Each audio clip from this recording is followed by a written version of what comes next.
qui ont décidé que, soi-disant, la ville de Dakar n'a pas la prétention de pouvoir espérer avoir un héritage. Et ça, ce n'est pas politique. Avant d'être maire de Dakar, je suis citoyen de Dakar. Et jusqu'à l'heure où je parle, je suis encore le maire de Dakar parce que je n'ai pas encore vu mon remplaçant. Et je ne souhaiterais pas polémiquer pour plusieurs raisons. Je ne souhaiterais surtout pas polémiquer avec certaines personnes. Je le répète pour plusieurs raisons, surtout par rapport à la mémoire de feu Ousmane Tanor Dieng. Mais si les personnes me poussent à bout, je me battrai pour leur faire comprendre qu'ils ne m'impressionnent pas. Parce que moi, ma responsabilité, je la connais.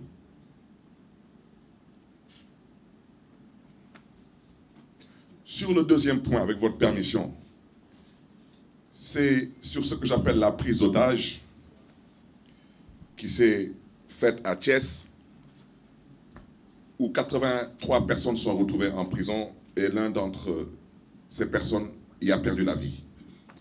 Je voudrais dire que cela est lié à une volonté manifeste du petit mec qui, en pleine campagne, a décidé que je ne devais pas battre campagne parce que, soi-disant, il était fâché et que, soi-disant, il était énervé et qu'il a peut-être dû m'oublier, mais il sait tellement qu'il y a des choses qui ne m'ébranlent pas.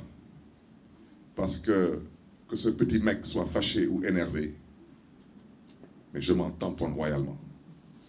Parce que j'ai vu pire que ça, j'ai traversé pire que ça, et je lui promets qu'il me verra bientôt, il m'entendra bientôt. Parce qu'il ne m'impressionne pas lui non plus. Et cette prise d'otage, qu'il l'entende de la sorte, il peut faire ce qu'il veut.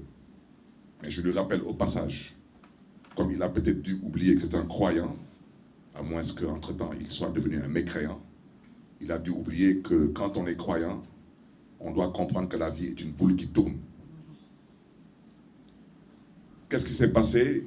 On a voulu arrêter Barthélémy Diaz parce que Barthélémy Diaz dérangeait durant la campagne. Il dérangeait parce qu'il mettait à nu ce que j'ai toujours appelé le mensonge, que ça déplaise à certaines personnes, c'est de ça qu'il s'agit. J'ai mis à nu l'incompétence, j'ai mis à nu la manipulation et j'ai mis à nu aussi l'incapacité de certains à diriger ce pays. Et certaines personnes se sont énervées, soi-disant fâchées. Je le répète, je m'en tamponne encore doublement. Ils n'ont qu'à s'énerver parce que la politique, à un certain niveau de responsabilité, c'est un échange d'idées. Ce n'est pas une question d'énervement. On ne peut pas être en politique et parler d'énervement ou de vengeance.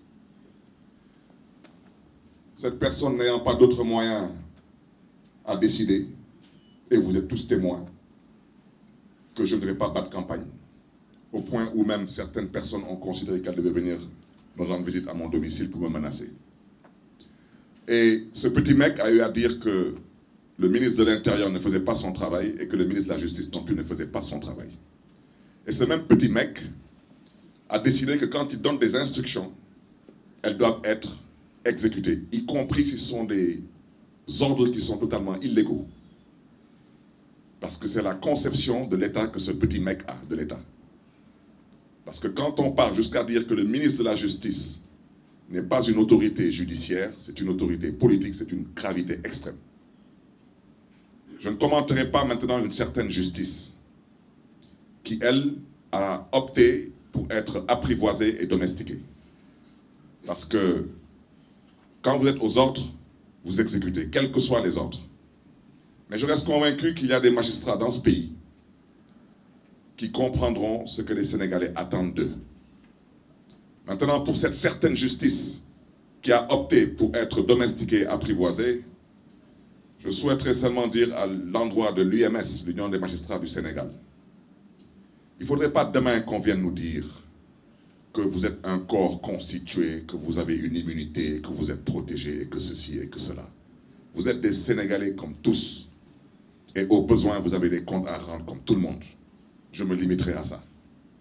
Parce qu'on ne peut pas accepter que depuis que le Sénégal est le Sénégal souffre plus ou moins de la même maladie. C'est la justice. Une justice qui refuse de dire le droit au nom du peuple sénégalais. Une justice qui refuse de s'assumer. Pour la dernière alternance, il y a eu plus de 80 morts, en partie à cause de cette justice, qui a été à l'origine de quasiment toutes les situations qui ont conduit à certaines émeutes assez particulières, pour ne pas dire meurtrières. Une justice qui refuse de dire le droit. Je voudrais dire à l'endroit des familles de ces otages que nous leur présentons vraiment toute notre compassion et que nous sommes avec eux dans ces moments. Aujourd'hui, ils ont libéré une 50aine de personnes. Il reste un peu moins d'une 30aine de personnes actuellement en prison. D'ici le mois de février, il en restera à peu près moins d'une demi-douzaine. Mais même s'il reste une seule personne en prison, c'est totalement anormal. On me parle d'une vidéo que je n'ai jamais vue. Parce que les connaissances, s'il y avait une vidéo, elle aurait circulé sur les réseaux sociaux. Une vidéo que personne n'a vue. Il n'y a eu aucune violence qui mérite tout cela à Saint-Louis. Aucune. À part la volonté du petit mec de dire qu'il ne se couche pas dans un lit tant qu'on n'arrête pas Barthélémy Diaz.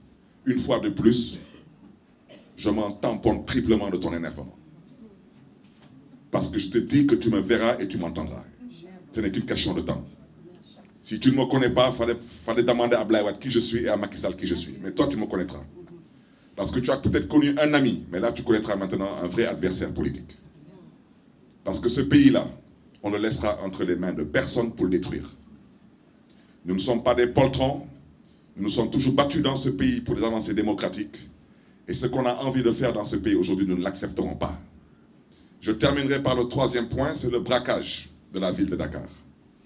Tout ce que j'ai à dire